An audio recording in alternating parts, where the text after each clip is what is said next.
নমস্কার বন্ধুরা, আমি চলে এসেছি কিন্তু রান্নার কাছে। সব কিছু গুছিয়ে নিয়ে এই যে এদিকে ভাত হয়ে গেছে, ভাতও ভোট দিয়েছি। তো দেখুন আজকে রান্না করবো এই যে চায়না পুঁটি মাছ আমি ধুয়ে লবণ হলুদ মেখে নিয়েছি। এটা রান্না করব। এই যে তরকারি কেটে নিয়েছি, লাউ আর আলু, এটা কাঁচা লঙ্কা দিয়ে আজকে ঝোল করবো। এর জন্য একটু কাঁচা বাটা নিয়েছি, আদা আর জিরা। আমি বাইরে মাটির চুলায় রান্না করছি। আর এদিকে নিয়েছি লাউ, ছোটো করে কেটে নিয়েছি কুচি করে। লাউটা ভাজি করব, যেহেতু বাইরে রান্না করছি একটু ঢাকা দিয়ে রাখছি, একটু কত ময়লা আসে। যে কড়াইতে তেল দিয়েছি, দেখুন তেল গরম হয়ে গেছে। আমি মাছ দিয়ে দিচ্ছি, মাছগুলো ভেজে নেব।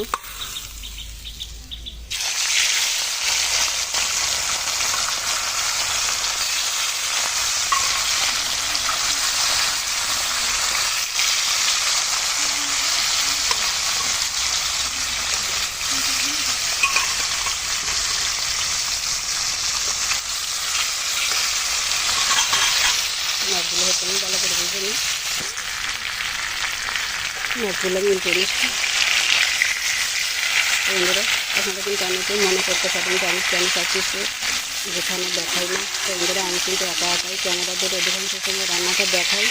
এই জন্য কিন্তু আমার অসুবিধা হয়ে যায়, একা আমি করতে পারি না। যেহেতু আমি নতুন, খুব বেশি একটা ভালো বুঝি না এখানে।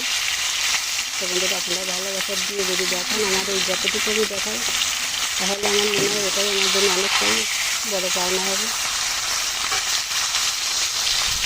মাছগুলো সব উঠে দিলাম কথা বলতে বলতে। এখানে চেষ্টা ভালো করে ভেজে নেব। মাছ কিন্তু সব সুন্দর করে ভাজা হয়ে গেছে, তখন আমি তুলে নিচ্ছি। সব মাছ একটু সুন্দর করে ভেজে তুলে নিয়েছি। আবার ওই তেলের ভিতরে আমি কিছু তেল দিয়েছি, তেল তো গরম হয়ে গেছে। ফোড়নে দিয়ে দিচ্ছি শুধু এখন জিরা,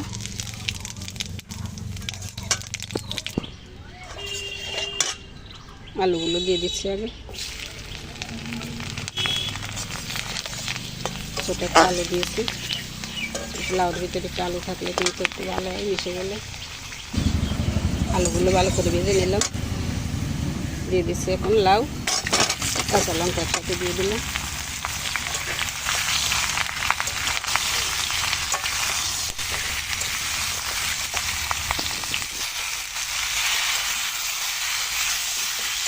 তরকারি ভালোভাবে একটু কষিয়ে নিলাম। ওখানে একটু আদা জিরা দিয়ে দিচ্ছি একসাথে।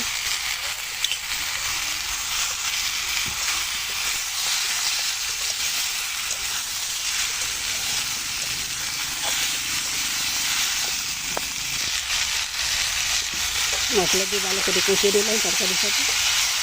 এখন জল দিয়ে দিচ্ছি।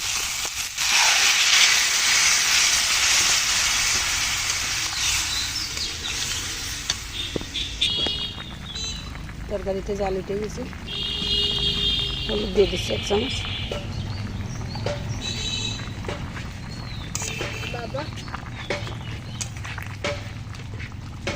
ঘরে শোয়া মাছগুলো দিয়ে দিচ্ছে এখানে।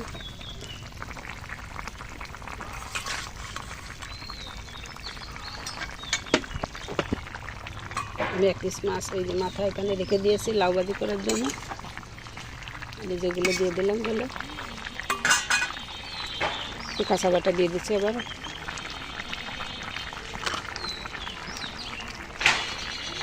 লবণ দিয়ে দিলাম পরিমাণ মতন।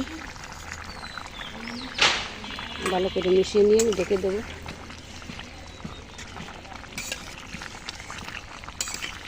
আমি আজকে একটু তরকারি বেশি দিয়েছি, তার কারণ হচ্ছে লাউ কিন্তু 2-3 একটা আমি পরপর রান্না করে আপনাদের দেখাচ্ছি, হয়তো আপনাদের বিরক্ত লাগতেও পারে।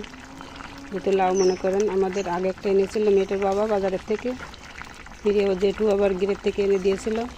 আবার গতকালকে ওর বাবা আবার আরেকটা নিয়ে আসছে। এই জন্য লাউ কিন্তু অনেকটাই হয়ে পড়েছে। যেহেতু 2 জন মানুষ, আর বাচ্চা তো ছোটো, তো তরকারি তেমন খায় না বললেই চলে, মাছও তেমন খায় না। এই জন্য তরকারি কিন্তু আছে একটু বেশি দেওয়া হয়ে গেছে। আবার কিছু কুচিয়েও নিয়েছি ভাজি করার জন্য। তো আমি এখন ঢাকা দিয়ে দিচ্ছি।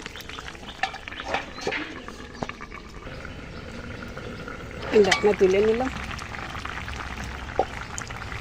1 চামচ গুড় দিয়ে দিচ্ছি, যাতে লাউ তরকারি একটু মিষ্টি হলে কিন্তু ভালো লাগে।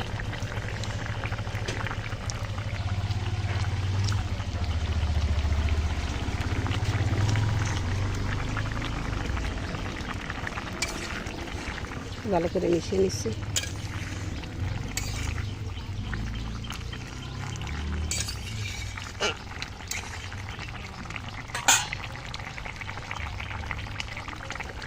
এবার ঢাকা দিয়ে দিলাম, ঢাকনা খুলে নিলাম। কাঁচা লঙ্কা দিয়ে রান্না করলে দেখুন কত সুন্দর কালার আসে, একটা হলুদ একটা কালার আসে, দেখতেও সুন্দর লাগে। আর এটা কিন্তু খেতেও খুব ভালো, স্বাস্থ্যসম্মত। তরকারি কিন্তু সিদ্ধ হয়ে গেছে, আবার ঢাকা দিয়ে দিচ্ছি। আমি ভাত হতে, এই যে তরকারি রান্না হতে হতে আমি ভাতগুলো কিন্তু বেড়ে নিয়েছি। ঢাকনা খুলে নিলাম, রান্না কিন্তু হয়ে গেছে। তরকারি দেখুন কত সুন্দর বলে একদম মিশে গেছে। আমি মাছগুলো কিন্তু অফ ক্যামেরা একটু তুলে সব তরকারিগুলো ভালো করে নেড়ে ছেড়ে মিশিয়ে দিয়েছি। সবশেষে দিয়ে দিচ্ছি 1 চামচ জিরার গুঁড়ি। এখন ভালো করে মিশিয়ে আমি নামিয়ে নেব।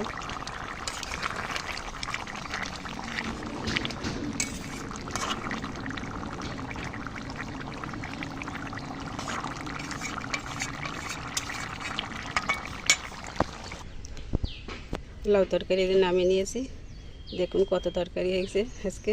আপনারা তো দেখেছেন নিশ্চয়ই। আমি কিন্তু এতটা রান্না করি না তরকারি, আর আজকে কেন বেশি রান্না করেছি সেটা তো আপনাদের বললাম। তো বন্ধুরা, কেমন লাগলো রেসিপিটি জানাবেন। আর এই যে এদিকে কড়াইতে আবার তেল দিয়েছি, তেলটা গরম হয়ে গেছে।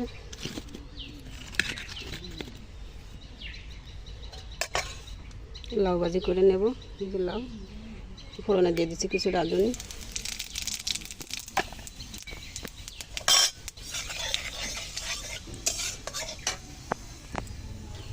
ভালো করে ভেজে নিলাম ফোড়ন। এখন দিয়ে দিচ্ছি ভেজে রাখা মাছের মাথা।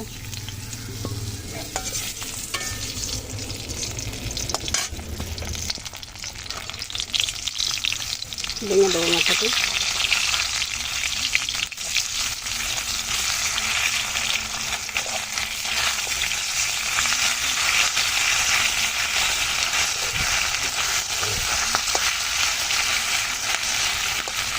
বাঁধাকপি বা লাউ ভাজি যে কোনো গান্ঠের ভিতর মাছের মাথা কিন্তু এবার ভেঙে দিলে কিন্তু স্বাদটা বেশি হয়। কিন্তু অনেকেই দেখি মাথা ওই গোটা গোটায় থেকে যায়, সেভাবে রান্না করে। ওটা তো ভালো লাগে, কিন্তু ভেঙে দিলে যতটা স্বাদ আসে ওটাতে কিন্তু অতটা স্বাদ আসে না, করে দেখেছি তো।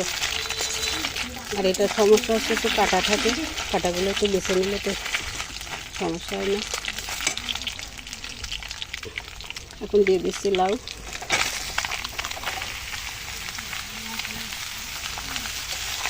লাউ আর কাঁচা লঙ্কার সাথে দিয়ে দিলাম। লাউ কিন্তু অনেকটা মিশে হয়ে গেছে। দিয়ে দিচ্ছি লবণ পরিমাণ মতো, হলুদ দিলাম 1 চামচ।